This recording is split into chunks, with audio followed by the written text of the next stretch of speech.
Nakapagdesisyon na ako, JR. Buo ng loob ko. Bahala ka na sa buhay mo. Mahal! Kaya kasalanan niyo lahat ng to.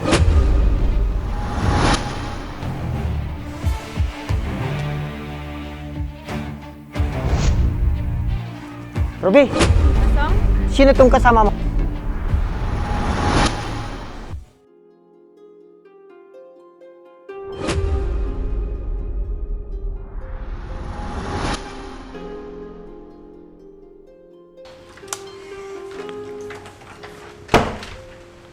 Anak!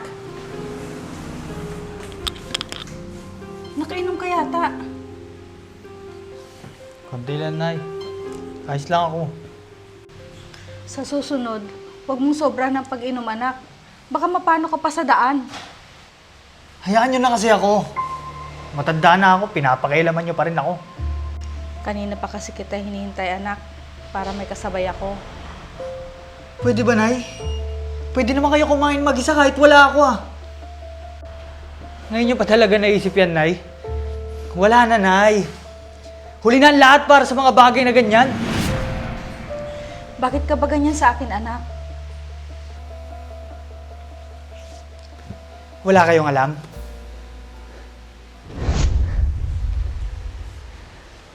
Parang wala nangyari na ya. Nakalimutan niyo na ba lahat? Lahat ng ginawa niyo sa pamilyang to. Kung kayo, nakalimutan niyo na lahat, pues ako? Hindi. Hindi naman ganun kadali ang lahat sa akin, anak. Kung alam mo lang. Alam ko lahat, Nay! Kayo ba? Alam nyo? Kung gaano kahirap ang pinagdaanan namin ni Tatay habang wala kayo dito? Anak, patawarin mo na ako. Kayo lang naman ang nagpumilit umalis noon At iwan kami ni Tatay. Anak, kung hindi ako umalis, paano na buhay natin ngayon? Kung hindi sana kayo umalis, edi sana buo pa din ang pamilya natin at kasama pa rin natin si Tatay hanggang ngayon. Anak, kaya nga ako nandito ngayon. Ayos Naalala niyo pa ba yung ginawa niyo kay Tatay?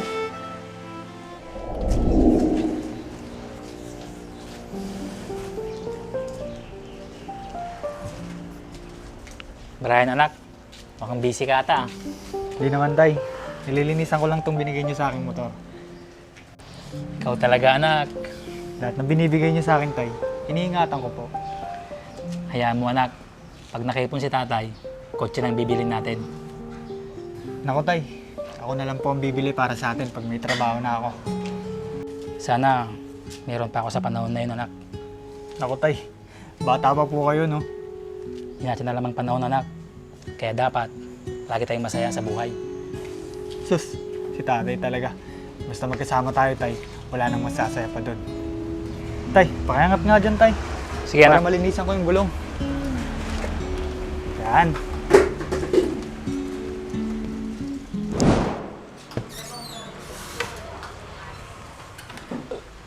Oh, JR! Lasing ka na naman? Mahal. Paminsan-minsan lang naman.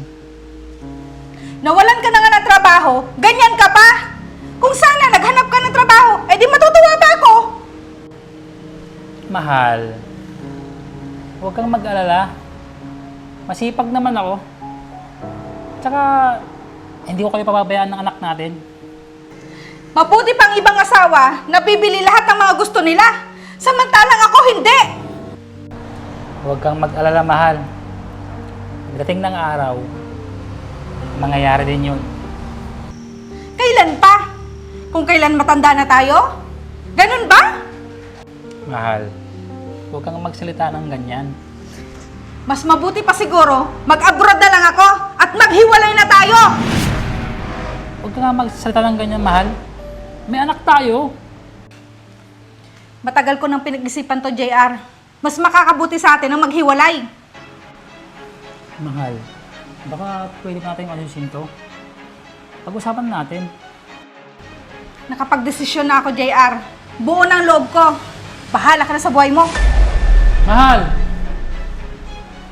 Mahal! Kaya kasalanan nyo lahat ng to. Hindi ko ginusto ang ganitong buhay, Brian. Hindi ko hawak ang kapalaran natin. Kaya sana, huwag mong isisi sa akin ang mga nangyari. Nang dahil sa ambisyon nyong yan, nasira ang pamilyang ito. Siguro, hindi talaga kami para sa isa't isa ng tatay mo, Brian. Ganun lang kadali sa inyo sabihin sa akin yan, Nay. Minahal ko din naman kayo ng tatay mo, anak. Kaso, hindi kami magkasundo. Pagmamahal ba ang tawag nyo doon, Nay? Na sa kabila ng paghihirap ni tatay, doon nyo siya sinukuhan. Anong gusto mo? Magsama kami araw-araw? At mag-aaway lagi? Alam niyo bang nararamdaman ko ngayon, Nay? Masakit! Dito! Dito, Nay! Kung kaya ko lang ibalik yung nakaraan na buo pa tayo, gagawin ko yun, Nay. Gagawin ko! Alam mo, Nay, ni minsan hindi tayo pinabayaan ni tatay. Ni minsan hindi niyo tayo hinayaang magutom. Hindi mo ako maintindihan, anak. Talagang hindi, Nay! Hindi! At kahit kailan, hindi na tayo magiging katulad pa ng dati. Brian, anak! Brian!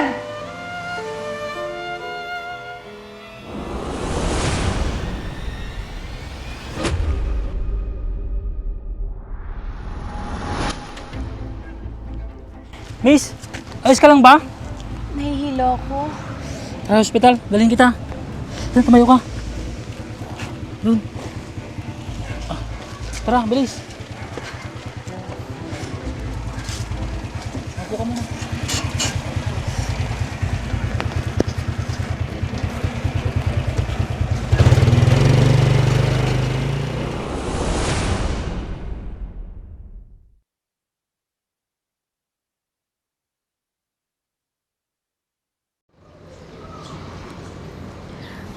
Maraming salamat at tinulungan mo ako. Baka kung wala ka, napano na ako? Wala yun. Sige, uwi na pala ako. Hatid na kita. Mayroon pang sakayan dito. Sige, salamat. Tara.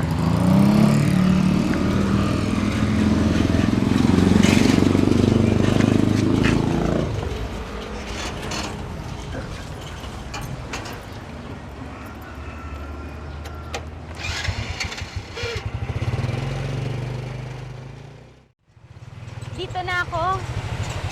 Sige po.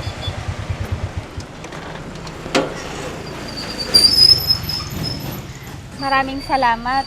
Mabuti na lang at nakita mo ko. Wala yun, miss. Kaya sila naman siguro tutulungan ka. Ako nga pala si Ruby.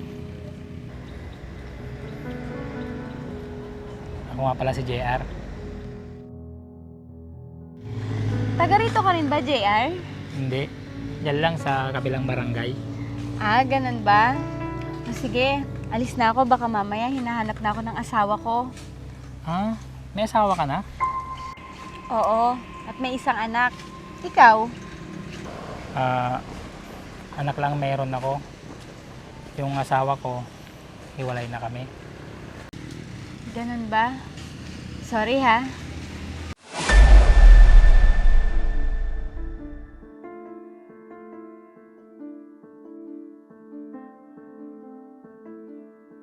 Pumasok muna tayo sa loob para makabawi naman ako sa'yo. Huwag na. Namamasada pa kasi ako eh. Magmerienda muna tayo, saglit lang naman yun. Sige na nga. Tara. Ruby, Pasong? sino tong kasama mo? Siya nga pala si JR Mahal. Siya yung tumulong sa akin kanina nung nahilo ako. Bigla kasing nahilo sa kalsada kanina pare. Kaya tinulungan ko. Ganun ba? Bakit hindi mo ako tinawagan, Ruby? Para pinuntahan kita. Bigla kasi ako nahilo, Mahal, kaya hindi na kita natawagan. Mabuti na lang at nakita ako ni JR. Kaya malaki yung utang na loob natin sa kanya. Kung wala siya, baka kung napano na ako. Ruby, pare, muna na ako. Meron pa kasi akong pupuntahan. Edit ko lang si Ruby para safe makauwi sa bahay. Sige pare, Maraming salamat. Maraming salamat ah. Bukas yung bahay namin para sa'yo. Sige, wala yun. Alis na ako.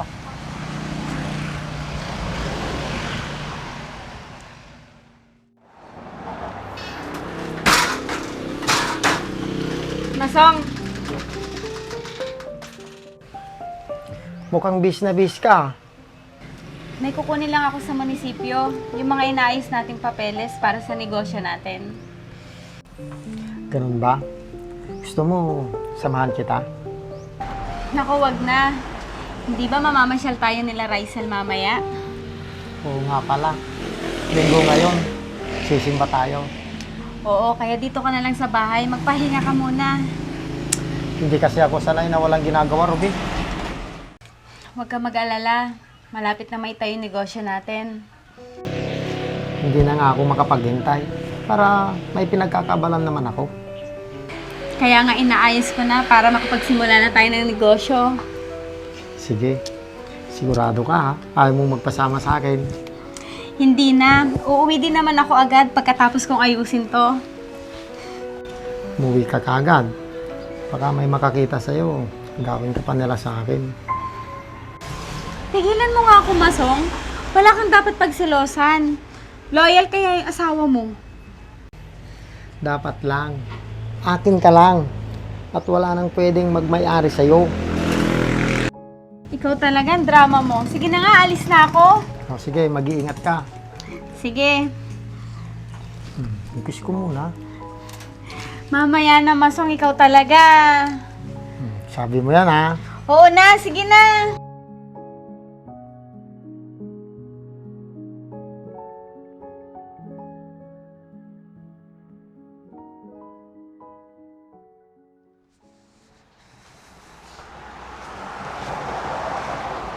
Tao po. Tao po.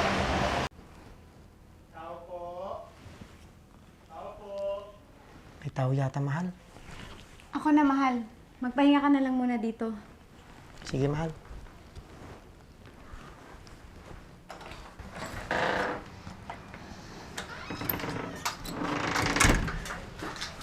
Ano po yun?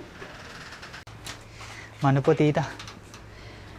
Kayo po ba yung mama ni Raisel? Oo, iho. Ako si Ruby. Ako naman po si Brian. Kasamahan ko po si Raisel sa kumpanyang pinapasukan namin. Ganun ba? Nandiyan po ba siya? Hindi po kasi siya pumasok kahapon pa. Masama kasi yung pakiramdam niya. Kaya sinabi ko, magpahinga muna siya. Ganun po ba? Sige po, hindi ko na po siya abalain para naman po makapagpahinga po siya ng maayos. Baka gusto mong pumasok muna. Hindi na po. Ang tagal naman ni Ruby.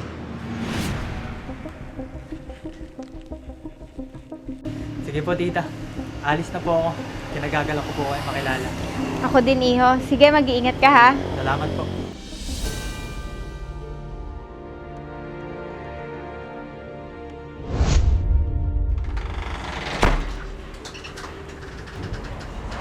Sino yun, Ruby? At bakit daw siya nagpunta dito? Kaibigan daw siya ni Raisel sa trabaho nila. Ganun ba?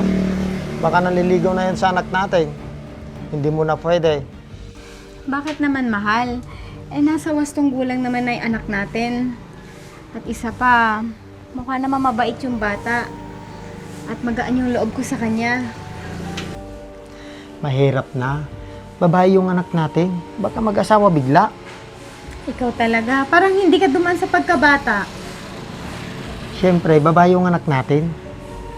Nako, ang sabihin mo, baka natatakot kang mangyari yung... Mangyari yung ano, Ruby? Tara na nga lang sa loob at tulungan mo na lang ako maghugas ng pinggan. Sige na nga. Tara.